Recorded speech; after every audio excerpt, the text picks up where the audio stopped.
Muito boa noite, amados irmãos. Louvado seja o Senhor por essa oportunidade de estarmos aqui novamente, diante da presença e da misericórdia do nosso Senhor.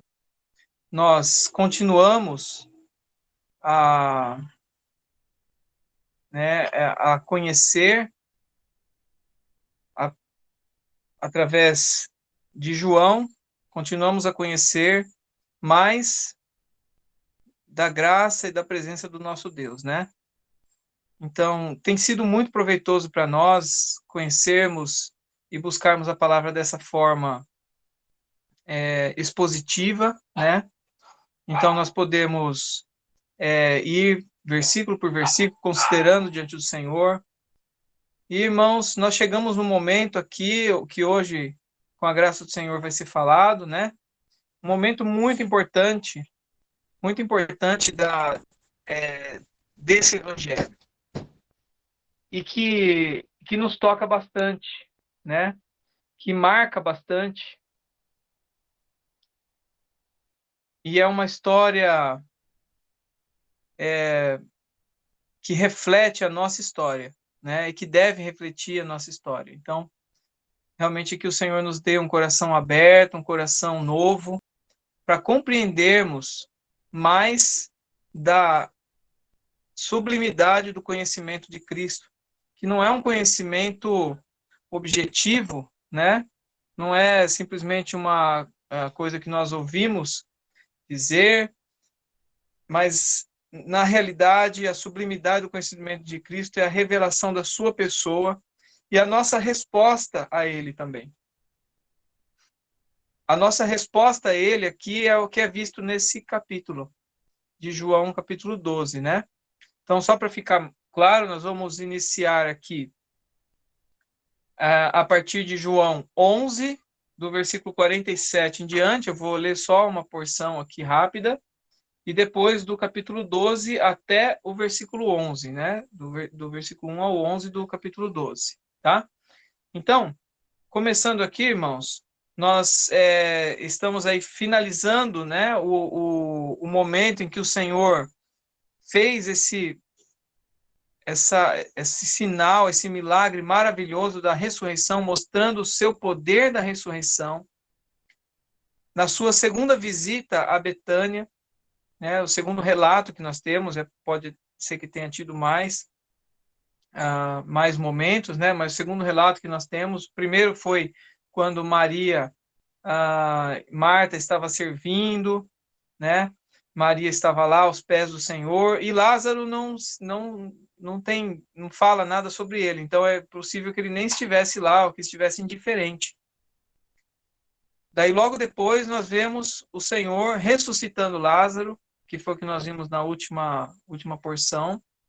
E agora nós vemos a continuação disso, né, na terceira visita aqui, numa visita em que agora, sim, o nosso Senhor vai ter a oportunidade de desfrutar da presença, né, de Lázaro, e toda essa família e todos os presentes, os discípulos puderam também desfrutar, logicamente, da presença do nosso Senhor. E tem alguém que aproveitou mais, né? Nós já sabemos já, mas depois nós vamos ver, que aproveitou mais essa oportunidade da presença do Senhor. Que o Senhor nos dê sabedoria, nos dê graça, nos capacite, né? Que a luz do nosso Senhor ilumine o nosso coração, né?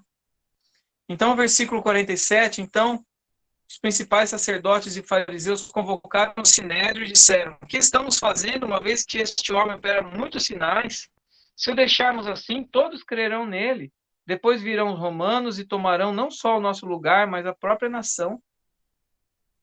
Caifás, porém, um dentre eles, sumo sacerdote daquele ano, advertiu-os, dizendo: vós nada sabeis, nem considerais que vos convém que morra um só homem pelo povo, e que não venha a perecer toda a nação. Ora, ele não disse isso de si mesmo, mas, sendo sumo sacerdote naquele ano, profetizou que Jesus estava para morrer pela nação. E não somente pela nação, mas também para reunir em um só corpo os filhos de Deus que andam dispersos. Puxa, irmãos, que porção maravilhosa, né? Então aqui nós vemos os judeus, os saduceus, os fariseus muito preocupados, os sacerdotes muito preocupados, porque eles tinham o medo de perderem, né, todo aquele sistema religioso que circundava eles e que eles eram responsáveis. Então, eles estavam com muito medo de perder né, tudo aquilo que o sistema religioso proporcionava para eles. E não é o que a gente vê hoje também? O próprio sistema religioso é formado justamente para se proteger, não é? E chegou até o ponto de eles já decidirem, né, que iriam fazer algo com isso. Daí mais adiante nós vemos, né? E nesse momento, Caifás, que era sumo sacerdote naquele ano, advertiu-os dizendo. Então, aqui Caifás, ele fala de uma forma natural, mas ele não sabia que ele estava, na realidade, falando uma profecia, né? Alguns dizem isso, que ele não sabia exatamente o que ele estava dizendo, porque ele estaria falando no sentido humano, né? Isso segundo alguns estudiosos. Mas, de qualquer forma, aqui o que ele disse foi a pura verdade, foi uma revelação do próprio Deus, né?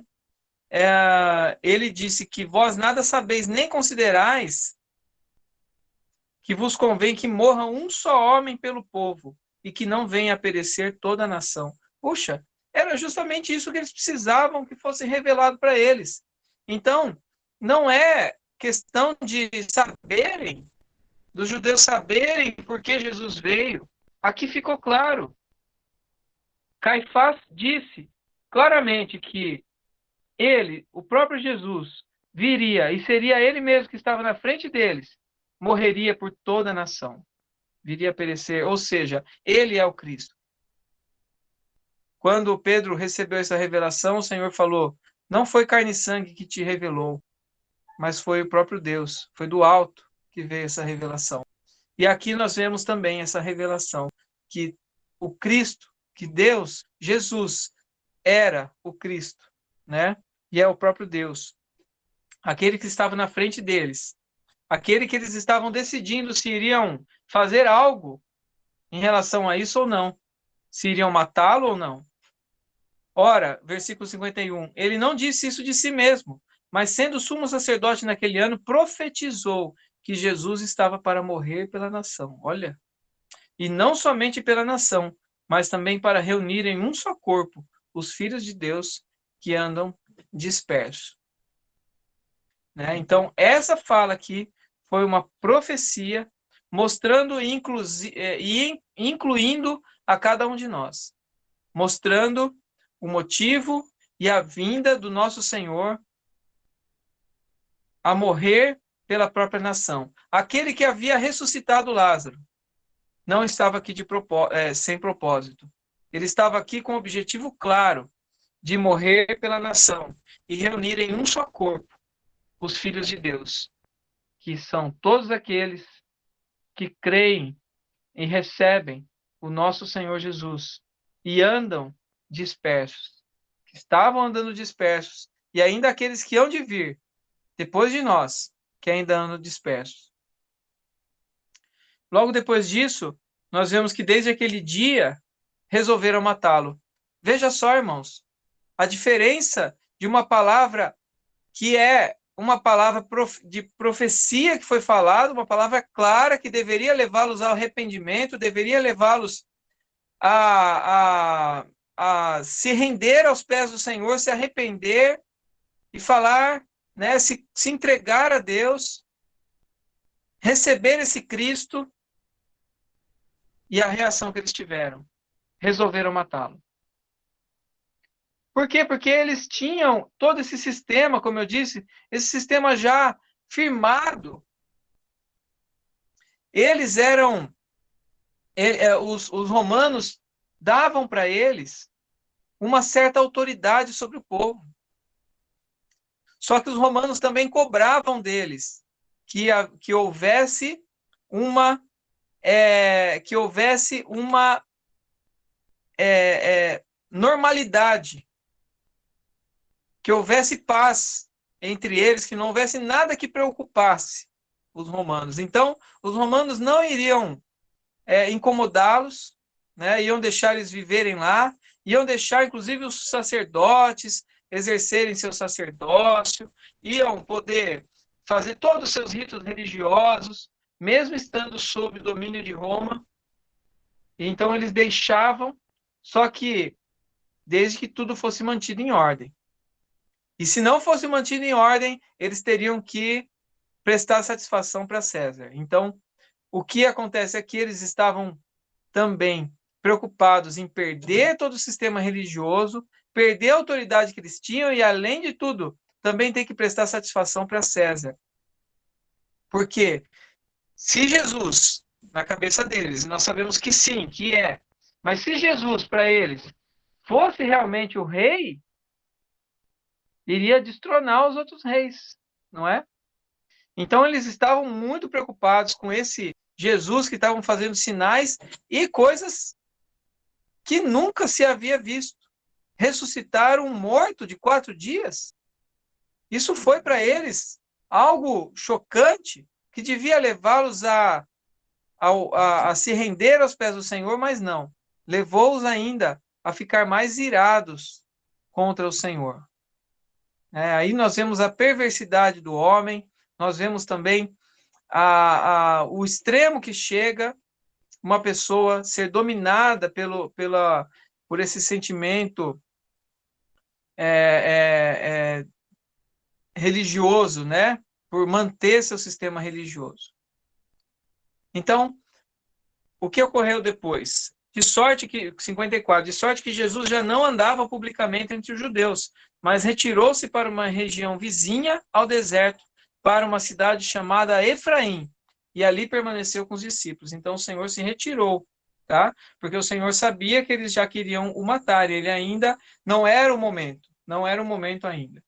Estava próxima a Páscoa dos judeus. Muitos daquela região subiram para Jerusalém antes da Páscoa para se purificarem. Lá procuravam Jesus, e estando eles no templo, diziam uns aos outros: que vos parece? Não virá ele à festa? Ou seja, já havia uma nova expectativa aqui para a Páscoa.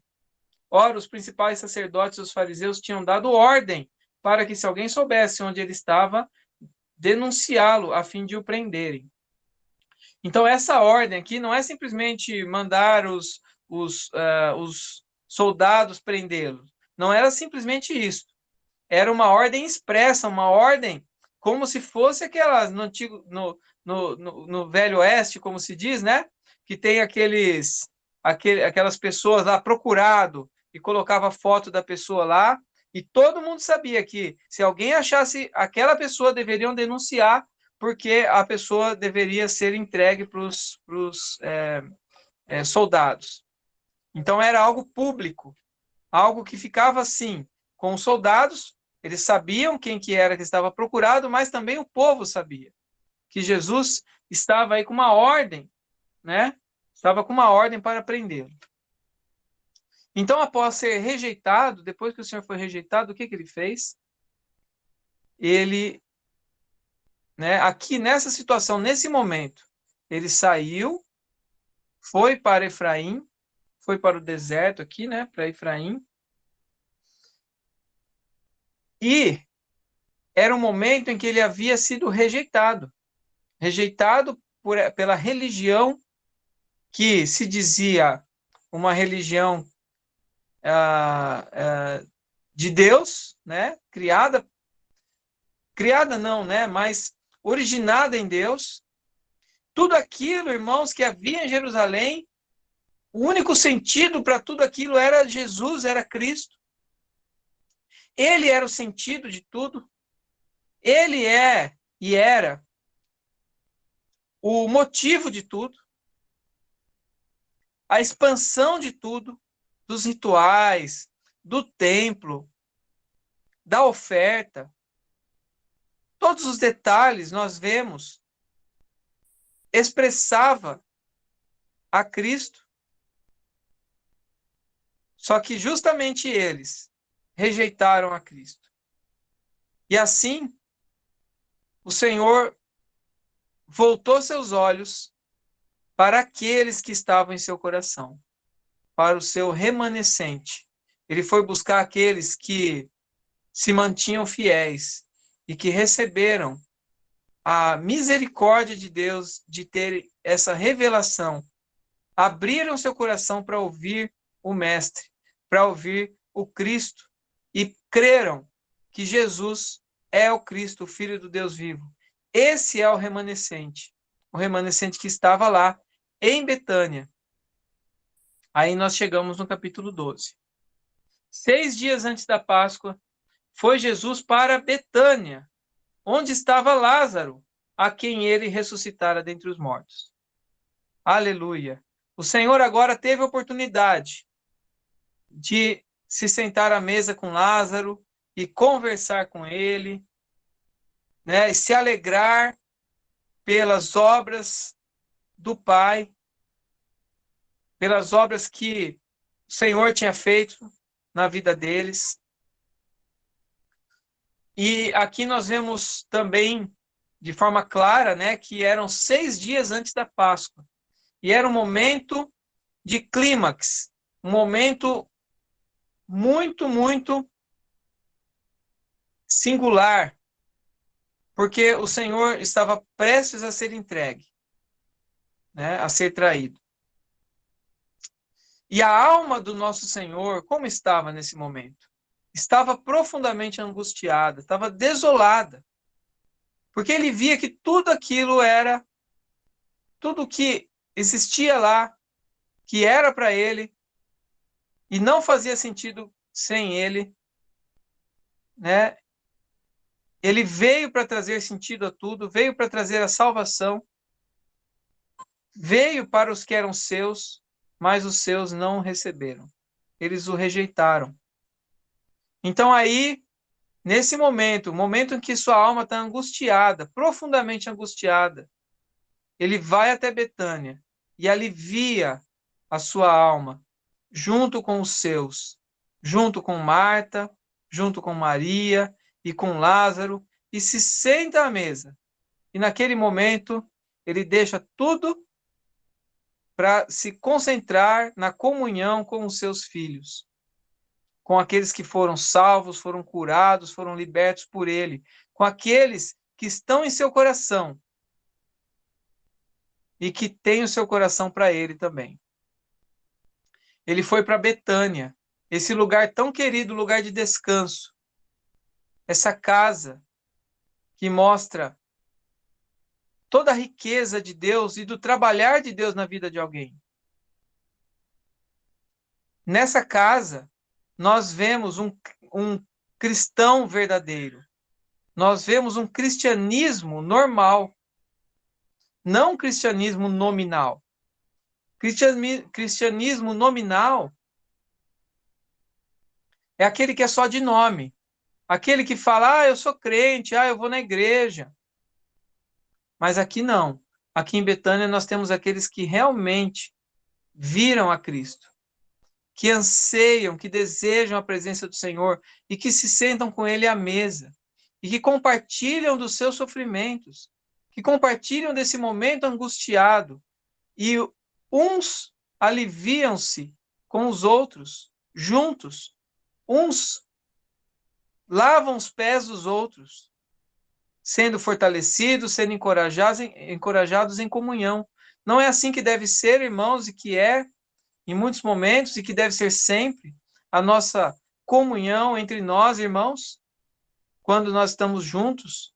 Deve ser esse momento tranquilo, momento em que nós não temos qualquer outro objetivo, irmãos, a não ser a presença do Senhor. Porque o Senhor vem buscar descanso nessa terra, buscar em nós. Nós também vamos buscar descanso e paz e comunhão com Cristo, com o nosso Senhor, sempre que estamos juntos. Também, não só quando estamos sozinhos, né? Mas quando nos ajuntamos, nosso desejo é a presença do Senhor. E nada mais importa. Nada mais, irmãos. Tantos ficam preocupados com isso, com aquilo, mas o que importa para nós é a presença do nosso Senhor. Ele estando conosco, irmãos, nada mais precisamos. E aqui nesses relatos, né? Vamos ler um pouquinho mais adiante. Deram-lhe, pois, ali uma ceia. Marta servia, sendo Lázaro um dos que estavam com ele à mesa. Então Maria, tomando 1 libra de bálsamo, de nardo puro, muito precioso. Eu vou ler direto, irmãos. Vou ler até o 11. E depois nós vamos considerar cada versículo aqui. Então Maria, tomando 1 libra de bálsamo de nardo puro, muito precioso, ungiu os pés de Jesus e os enxugou com seus cabelos. E encheu-se toda a casa com perfume do bálsamo. Mas Judas Iscariotes, um dos seus discípulos que estavam para traí-lo, disse: Por que não se vendeu esse perfume por 300 denários e não se deu aos pobres? Isso disse ele, não porque tivesse cuidado dos pobres, mas porque era ladrão. E tendo a bolsa, tirava o que nela se lançava. Jesus, entretanto, disse: Deixa que ela guarde isso para o dia em que me embalsamarem. Porque os pobres sempre os tendes convosco, mas a mim nem sempre me tendes. Soube numerosa multidão dos judeus que Jesus estava ali, e lá foram não só por causa dele, mas também para verem a Lázaro, a quem ele ressuscitara dentre os mortos. Mas os principais saduceus resolveram matar também Lázaro, porque muitos dos judeus, por causa dele, voltaram crendo em Jesus. Então aqui, irmãos, esse relato aqui também está em Mateus 26, versículos 6 a 13, e também em Marcos 14, de 3 a 9. O que eu fiz? Eu coloquei juntos aqui, né? Então, nessa leitura, nessa consideração aqui, nós vamos fazer de uma forma mais ampla, né? Considerando também os versículos de Mateus e Marcos. Só que eu coloquei aqui nas nossas considerações, sem nós precisarmos voltar até esses versículos aqui, tá? Então, eu vou acrescentando aqui alguns pontos que também são citados em Mateus e Marcos. Irmãos, agora eu queria só destacar aqui 6 grupos de personalidade que nós temos aqui, né? Nesse momento. Antes de nós considerarmos especificamente aqui o que mais brilha nesse momento aqui, que é Maria, né? Mas antes disso eu quero destacar esses 6 grupos de personalidade. Então nós vemos 6 grupos de pessoas, né? Nós vemos aqui os saduceus e os fariseus, que eles, como eu disse, perseguiam o Senhor, não viram o Senhor, não consideravam aquilo que Caifás havia falado por profecia, não abriram seu coração, queriam matar o Senhor e queriam matar Lázaro, acabar com todas as provas do que eles achavam, né, que poderiam acabar. E deram uma ordem expressa e pública para matar o Senhor Jesus. Então, nós vemos aqui esse grupo, os saduceus e fariseus. Eu já considerei, já toquei alguns assuntos aqui com os irmãos sobre eles, então eu vou partir para o próximo grupo. O próximo grupo são dos discípulos. Lucas 18, eu vou abrir aqui Lucas 18, versículo 34. Lucas capítulo 18, versículo 34. Fala assim: depois do Senhor falar para eles, né, que o Senhor ele estava predizendo sua morte e ressurreição, que deveria ser entregue aos gentios, escarnecido, ultrajado e cuspido. Versículo 33. E depois de açoitarem, tirar-lhe-ão a vida, mas ao terceiro dia ressuscitará. O Senhor estava revelando para eles já o que iria acontecer. Só que qual que era a receptividade deles nesse momento? Qual que era a resposta deles? Eles nada compreenderam acerca dessas coisas. E o sentido dessas palavras era-lhes encoberto, de sorte que não percebiam o que ele dizia. Esse versículo aqui de João 18:34, nós devemos puxá-lo para entendermos melhor João 12. Como que os discípulos reagem dessa forma? Eles já estavam andando com o Senhor há um tempo. Eles viram Lázaro ressuscitar. Eles viram o poder do Senhor. Eles viram os sinais que o Senhor fez. E eles viram Pedro declarando que Jesus é o Cristo, Filho de Deus vivo. Então aqui, esses discípulos, nós vemos que eles nada compreendiam. Nós vemos que o Senhor, ele realmente era alguém que não tinha companheiros fiéis. Porque, irmãos, eles se indignaram quando Maria fez aquilo. Nos versículos lá de Mateus 26 fala que eles se indignaram ao ver o que Maria estava fazendo, derramando bálsamo. Irmãos, eles não conheciam realmente quem estava perante eles, mesmo há um tempo andando com o Senhor. Vamos dizer que eles eram aqueles sacerdotes cristãos, né? Eles eram os discípulos, os futuros apóstolos. Eles eram aqueles que estavam recebendo diretamente e sempre a palavra do Senhor. Eles deveriam ser os últimos a se indignar com uma entrega tão preciosa como essa de Maria. Aí nós vemos então que eles realmente nada compreendiam. O Senhor andava sozinho. Apesar de estar acompanhado deles, o Senhor andava sozinho, porque eles não entendiam, irmãos. O entendimento deles estava ainda encoberto. Depois eles foram entender. Depois eles realmente receberam revelação.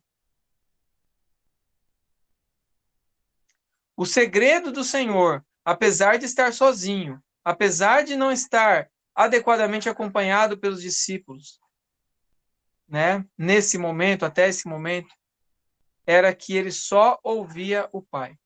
Imagina se ele ouvisse os discípulos falarem: ah, realmente, hein? Puxa, que desperdício, deixa isso para dar para os pobres, né? Imagina só. Então, o Senhor ouvia o Pai. Ele sabia e tinha, logicamente, né, uma visão clara.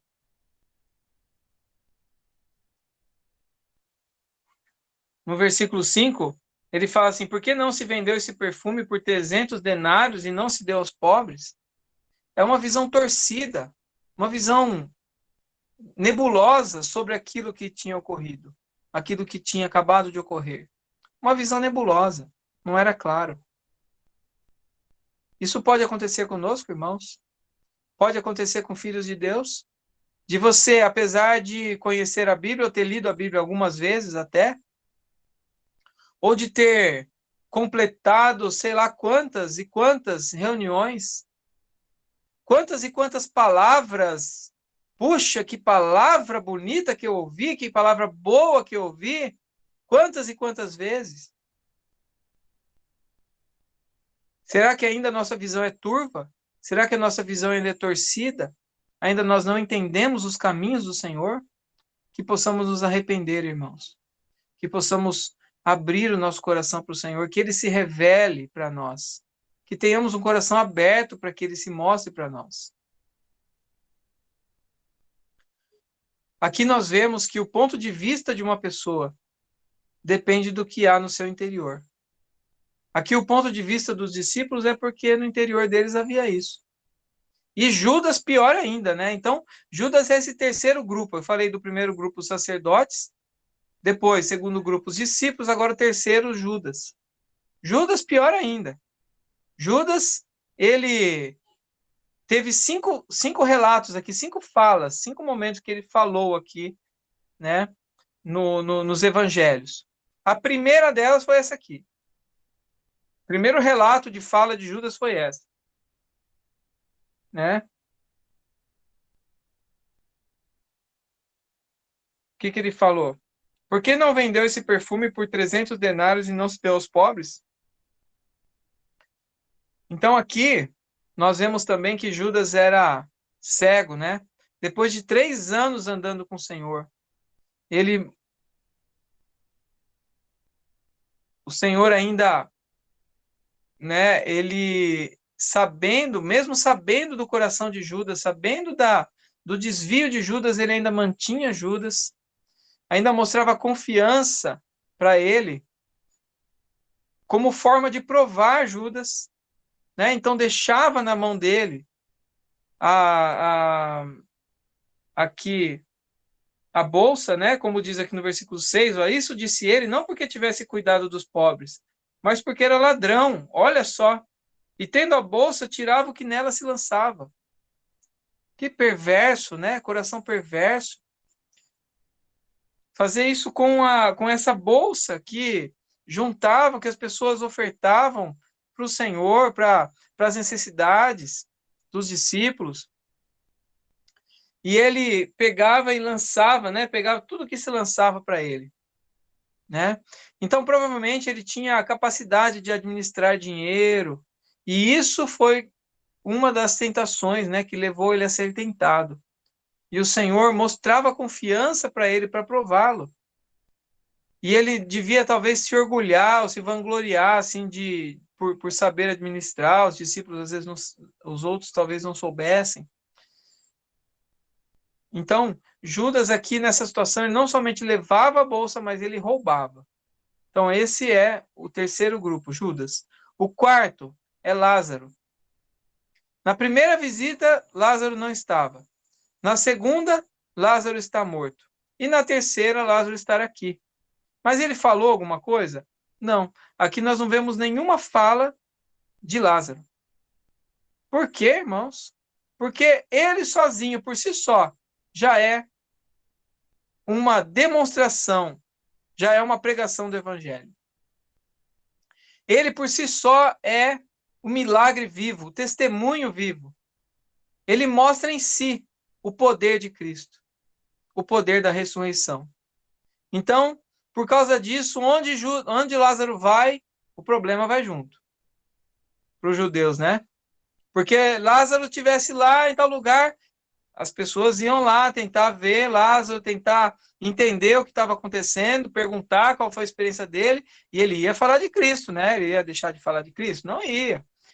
Quem que ressuscitou ele? Ele ia falar, não, foi o Senhor Jesus que ressuscitou, foi o Cristo, o Filho do Deus vivo. O Messias tão esperado está aqui, me ressuscitou. Então, onde Lázaro ia era problema para os judeus, né? Então, por isso que eles queriam matá-lo. E aqui o quinto grupo é Marta. Marta agora já trabalhada, né? Já numa situação diferente da Marta que nós conhecíamos lá, que nós conhecemos a primeira vez. Marta da primeira vez estava toda atrapalhada, toda desajeitada, fazendo de tudo, enquanto fazia comida, já brigava com Maria, os seus olhos estavam um olhando o que Maria estava fazendo. Puxa, Maria não está fazendo nada, Senhor, manda ela fazer alguma coisa. E toda agitada, e a panela lá, e o cachorro aqui, e toda preocupada com tudo, agitada, o seu coração todo agitada, né? E aqui não. Aqui Marta está servindo ainda. Puxa, então nós não devemos criticar Marta, viu? Porque ela estava agora com o serviço ajustado. E quantos de nós, às vezes, ainda estamos desajustados em servir ao Senhor, não é? Então temos muito que aprender com Marta. Marta aprendeu a ter um serviço ajustado diante do Senhor. Um serviço em que o Senhor, em que trazia proveito para Cristo, trazia proveito para os irmãos e proveito para ela, né? Porque ela era abençoada por também servir ao Senhor. Servir de forma como enviada por Deus, né? Agora ele estava com esse serviço ajustado. E o Senhor fala para nós, né? Paulo fala, o Senhor fala através de Paulo, servir uns aos outros em amor. Então, nós devemos usar esse exemplo de Marta. Marta estava lá à disposição e a serviço do nosso rei. Ela tinha o foco ajustado, né? Ela não estava toda olhando para todos os lados mais. Ela estava com seu foco ajustado. Certo? Então, agora, por fim, chegamos, né, em Maria. Irmãos, Maria, será que ela tinha lido a Bíblia muitas vezes? Nós sabemos que à época haviam pergaminhos que eram lidos lá entre os judeus, não é? Será que Maria conhecia profundamente? Será que Maria conhecia a lei profundamente? Será que Maria tinha passado muito tempo com o Senhor para ter essa consideração, essa percepção tão firme, tão forte? Não, irmãos, ela não tinha. Uma coisa só ela tinha. Ela permanecia aos pés do Senhor. Maria estava lá aos pés para ouvir o Senhor. E é isso que ela estava fazendo aqui também, irmãos. Ela está no seu ponto mais alto de sentimento, de amor, de compaixão. E a Maria foi a única dentre eles que conseguiu compreender o que estava passando pelo coração do nosso Senhor. Irmãos, o Senhor sabia, ele estava angustiado, ele sabia que logo mais, em 6 dias, né, ele estaria lá sendo morto, sendo crucificado, para salvar a todos nós. Iria ser duramente castigado, né? Fustigado, cuspido. Ele sabia tudo o que iria passar e sabia que seus discípulos ainda estavam com o coração tão disperso, estavam ainda com o entendimento tão turvo, que as pessoas ainda não o viam claramente. Maria estava lá sentindo, participando da angústia do Senhor. E estava aos seus pés e recebia a instrução e recebia a compaixão do Senhor. E naquele momento, ela percebeu que nada mais valia a pena, que nada mais fazia sentido, nada poderia valer mais do que aquele momento para ela. É como se fala, né? Se você está diante de uma pessoa amada, talvez, para ficar mais forte ainda, você falar de um filho, de uma filha, qual o preço que você pagaria para resgatar, para salvar aquela vida? Eu digo aqui para minha família, né, para as crianças até, eu morreria 1000 vezes, ou 10.000 vezes, ou quantas mil vezes forem necessárias morrer, entregar minha vida no lugar delas, né? Se estivessem sobre alguma ameaça, com certeza, quantas vezes fosse necessário, né? Se fosse possível. Mas isso eu quero dizer para os irmãos entenderem o amor é tão grande pelas crianças, pela família, pela esposa, não é? Que o Senhor coloca em nosso coração, que você é capaz de entregar a vida. Quanto mais seria um nardo, um vaso de alabastro? Era esse sentimento forte que Maria tinha. Ela percebia, ela percebeu o valor que o nosso Senhor Jesus tinha e que aquele vaso de alabastro nada era simplesmente um vaso. Só que era tudo que ela tinha, o que ela tinha de mais precioso. Ela derramou aos pés do Senhor. Aquele vaso, apesar de perante Cristo, diante da sublimidade do conhecimento de Cristo, apesar de ele ser pequeno, para ela e para as donzelas daquela época, era algo muito, extremamente valioso. Ele valia em torno de 10.000 reais, trazendo aí para um cálculo, né, para tentar trazer para um cálculo aqui nosso dia a dia, em torno de 10.000 reais, né? E esse vaso, esse nardo, era retirado de uma planta do Himalaia. E ele era guardado pela donzela por sua vida. Em Cantares 1, versículo 3, versículo 12. Vamos abrir aqui, irmãos. Em Cantares Cântico dos Cânticos, capítulo 1, versículo 3.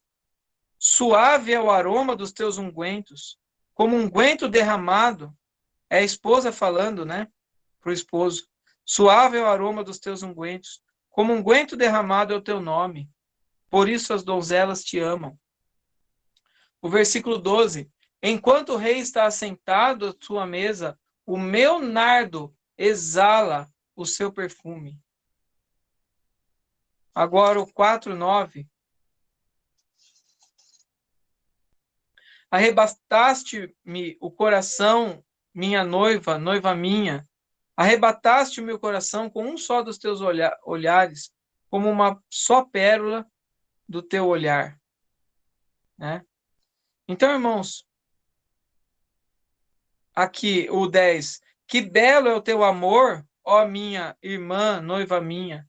Quanto melhor é o teu amor do que o vinho, e o aroma dos teus ungüentos do que toda sorte de especiarias. Puxa, Maria percebeu isso, irmãos. Maria tinha recebido revelação da sublimidade, da presença do nosso Senhor naquele momento, daquilo que o Senhor estava sentindo, e ela queria mostrar seu amor por ele. Ela queria mostrar que ela estava lá sofrendo com ele também. E naquele momento que o Senhor estava em angústia, ele recebe uma unção de amor e ele poderia exalar esse perfume por muitos dias. Esse é um amor, né, que extravasa, que passa, que exala esse bom perfume. Era um objeto que Maria estava usando, um objeto muito caro, né? E aqui também fala, o Senhor fala que, vamos voltar aqui, o 3, né? João 12:3. Então Maria, tomando uma libra de bálsamo de nardo puro, muito precioso, ungiu os pés de Jesus e os enxugou com seus cabelos, e encheu-se toda a casa com perfume do bálsamo. Então ela, o que ela fez? Ela derramou aqui, ungindo os pés do Senhor. Em Mateus e Marcos fala que ungiu a cabeça. Então nós podemos dizer que ungiu da cabeça aos pés. O Senhor ungiu a cabeça querendo dizer: Senhor, tu és a minha cabeça. E os pés: Senhor, eis aqui a tua serva. Tua serva eu sou. Né? Que expressão de amor maravilhosa, irmãos. Aqui o Senhor fala, depois que Judas falou, né? O Senhor fala assim: deixai-a, que ela guarde isso para o dia que me embalsamarem. Lá em Marcos e Mateus, fala o dia do meu sepultamento. Então ela sabia e ela queria aproveitar aquela oportunidade, irmãos. A oportunidade que ela tinha era aquela. Ela não teria outra. Imagina, para tentar trazer isso para uma situação mais próxima, para nós entendermos melhor, né? Imagina só uma pessoa muito querida sua e você saber que aquele lá é o último dia que você vai ter com essa pessoa, que no dia seguinte ela partirá. O que você faria por essa pessoa? Como você trataria? Como você aproveitaria ou não aproveitaria aquele momento? Maria sabia que o Senhor iria morrer e ressuscitar. E ela queria aproveitar aquele momento que era a oportunidade que ela tinha. Irmãos, era vergonhoso para uma mulher estar lá no meio daqueles homens. Não era permitido isso. Além de tudo, ela chegou lá. Eu imagino que os homens estavam lá ao redor do Senhor com Lázaro. Ela chegou lá no meio deles e não quis saber de nada. Ela chegou, para ela não viu nada, ela só viu o Senhor. Estava lá querendo ouvir ao Senhor e derramou esse vaso preciosíssimo, esse nardo precioso na cabeça e nos pés do Senhor. como ela fez isso? Primeiramente, com 4 passos. Primeiramente, ela quebrou, porque em cima desse vaso existiam estrias. Essas estrias, elas permitiam que você quebrasse, né, com mais facilidade. Porque se não houvesse as estrias, você poderia quebrar o vaso em outros lugares sem querer. Então você tentaria bater nele, por exemplo, e quebraria. Em outros lugares, poderia derramar e perder aquele perfume precioso, aquele nardo precioso. Ah, e eu até não falei, né, claramente, eu não me alonguei nisso, mas esse nardo era guardado pelas donzelas ou para o dia do seu dia de núpcias, né? Que ela tinha guardado por toda a sua vida e se casou. E naquela noite de núpcias ela derramava tudo isso pelo quarto para ficar pela casa, para aquele perfume, aquele aroma é, inigualável, né? Aquele aroma impressionante ficasse em todo o ambiente. Ou também usavam-se também para o sepultamento, né? Então, esse vaso ele tinha uma pontinha, era possível quebrar, ou tinha uma. Colocavam cera em cima, assim, para fechar, né? Com cera, para ficar muito tempo fechado e não entrar nenhum inseto, nenhuma sujeira. Então, aqui, nesse momento que ela quebra, nós podemos nos lembrar daquele versículo que Paulo fala: em nada considero a vida preciosa para mim mesmo. Isso Maria provou. E nós? Temos vivido para Ele, por meio dele, por Ele? O que nós consideramos, quantos objetivos, quantas metas, irmãos, apesar de nós precisarmos ter sentido nas coisas seculares, nós não podemos nos esquecer, né, de que a nossa vida é para Ele. Tudo que fazemos é para Ele e por meio dele. Que sempre estejamos com essa visão clara, irmãos, né? Em nada considerar a vida preciosa para nós mesmos, mas contanto que façamos e que vivamos para Cristo. E ela ungiu aqui os pés, como eu disse, o segundo ponto. Então, o primeiro ponto, ela quebrou, depois ela ungiu da cabeça aos pés. E como eu disse, da cabeça dizendo que, Senhor, tu és a cabeça, tu és o Senhor, e os pés, Senhor, eu sou tua serva. E aí nós consideramos, ele tem sido a cabeça para nós, em nossas vidas. Nós temos aprendido a ouvir o Senhor. Aí nós vemos em Salmo 23, né? Unges-me a cabeça com óleo. Agora o terceiro passo. Enxugou com seus cabelos. Irmãos, o cabelo representa a glória da mulher, como se diz lá em Coríntios 11, 1 Coríntios 11. Maria, simplesmente se ajoelhou aos pés do Senhor e enxugou os pés do Senhor com esse nardo, enxugou com os seus cabelos. Que momento, irmãos, de humildade perante o Senhor, de prova de amor e prova de entrega. Que entrega que ela teve pelo Senhor, irmãos.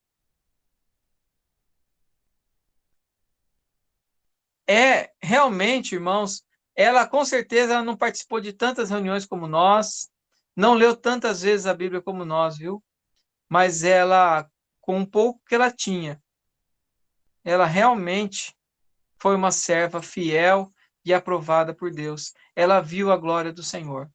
Ela viu quem estava diante dela e aproveitou o momento. Aproveitou tudo que ela tinha, irmãos. O pouco que ela tinha, ela aproveitou. O que ela tinha para dar, ela deu. Ela ofereceu. Ela deposita sua glória aos pés do Senhor. Tá? Então, esse fato de usar os cabelos realmente é extravagante, é um choque para todos aqueles que estavam lá. E aí nós vemos que Maria não se considerava a si mesma, né? Ela não se importava com o que os outros iriam dizer, com o que os outros pensavam, não se... tanto que disseram, né? E veio inclusive dos discípulos. Então, às vezes, de quem a gente menos espera, a gente ouve coisas como essas, né? Por que esse desperdício? Então, nós devemos tomar muito cuidado com o que nós ouvimos, irmãos. Até quando irmãos falam, nós devemos considerar diante do Senhor, porque nós todos somos humanos, somos tendentes ao erro, né? Quando nós estamos guiados pelo Senhor, nós falamos por Cristo, mas podemos errar. Por isso ou podemos fazer julgamentos errados, pré-julgamentos, como se faz muito, né? Parece que hoje em dia, enquanto mais se diz conhecer da Bíblia, mais prejulga os outros, não é? Tem tantas pessoas que são assim. Por mais dizerem que conhecem, mais se acham capazes de julgar os outros. E com certeza isso não é servir a Cristo. E Maria não se importava com o que os outros iriam dizer. Ela só queria a presença do Senhor. Ela não queria esconder o que ela era. Ela não escondia. Ela não estava preocupada com nada disso. Ela só queria a presença do Senhor. Irmãos, é um grande, maravilhoso exemplo para nós. É o que alegra o coração de Deus, irmãos. Que o pouquinho que nós temos, que seja efetivo, uma efetiva entrega ao Senhor. Aqui nós vemos um versículo que lembra esse momento aqui de Maria usando os cabelos, né? Entregando a sua glória aos pés do Senhor. Nós vemos em Apocalipse 4. Apocalipse 4.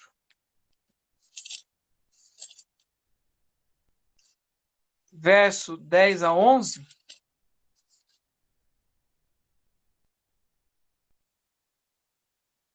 Os 24 anciãos prostrar-se-ão diante daquele que se encontra sentado no trono, adorarão que vive pelos séculos dos séculos, e depositarão as suas coroas diante do trono, proclamando. É uma atitude muito próxima do que Maria fez aqui. Ela depositou a sua glória, não foi? Aqui as coroas representam a glória. E esses anciãos, eles depositavam suas coroas, como Maria também, diante do trono, proclamando: Tu és digno, Senhor, Senhor nosso e Deus, de receber a glória e honra e poder, porque todas as coisas tu criaste. Sim, por tua causa, tua vontade, vieram a existir e foram criadas. Não é isso que Maria estava dizendo com essa atitude, irmãos? O que Maria falou aqui? Onde está escrito que Maria falou? Não está escrito. Mas nós vemos em cada atitude dela, ela está dizendo isso. Tu és digno, Senhor, Deus nosso, de receber a glória e honra e o poder, porque todas as coisas, irmãos, ela só sabia adorar. Ela só sabia adorar.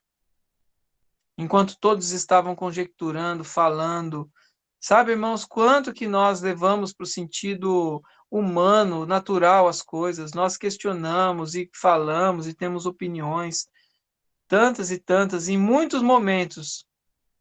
Se nós tivéssemos um pouco mais de sabedoria, nós ficaríamos quietos e nós daríamos mais glórias ao Senhor. Que isso valha como lição para nós, irmãos, como exemplo para nós. Para que esse desperdício? É isso que, de tudo isso que Maria fez, é isso que para aqueles discípulos, né, ficou marcado. Para que esse desperdício? Mateus e Marcos, eles usam essa palavra, né? E qual a resposta do Senhor? Resposta que Jesus dá a entender que o uso do perfume deveria ser considerado como antecipação de que estava para ser feito para o seu enterro, para o seu sepultamento. Muito bom. E aí, finalizando já, irmãos, no versículo 9, soube numerosa multidão dos judeus que Jesus estava ali, e lá foram não só por causa dele, mas também para verem Lázaro, a quem ele ressuscitara dentre os mortos. Mas os principais sacerdotes resolveram matar também Lázaro, porque muitos dos judeus, por causa dele, voltaram crendo em Jesus. Então, lá foram, não só por causa dele, mas também para verem a Lázaro. Os romanos, né, como eu disse já, da questão da autoridade, já falei, então eu vou pular essa parte aqui. Eles queriam eliminar Lázaro, né? E aí tá, eu acho que depois do que nós vimos aqui sobre Maria, irmãos, tudo aqui passa a fazer mais sentido, né, irmãos? E o que passa disso não tem tanto sentido mais. Que realmente, irmãos, nos lembremos, né? Como também fala, só para finalizar aqui, ó, Marcos 14, que é outra porção como essa, né? Marcos 14, versículo 9. O Senhor fala algo que em João ele não tá relatado, né? Em verdade vos digo, onde for pregado em todo o mundo o evangelho, será também contado o que ela fez, para a memória sua. Esse ato de Maria, irmãos, ficou,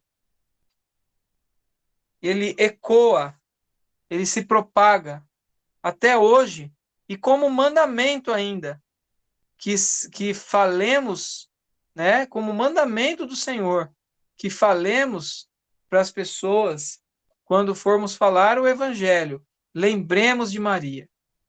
Lembremos de Maria para nós que estamos falando,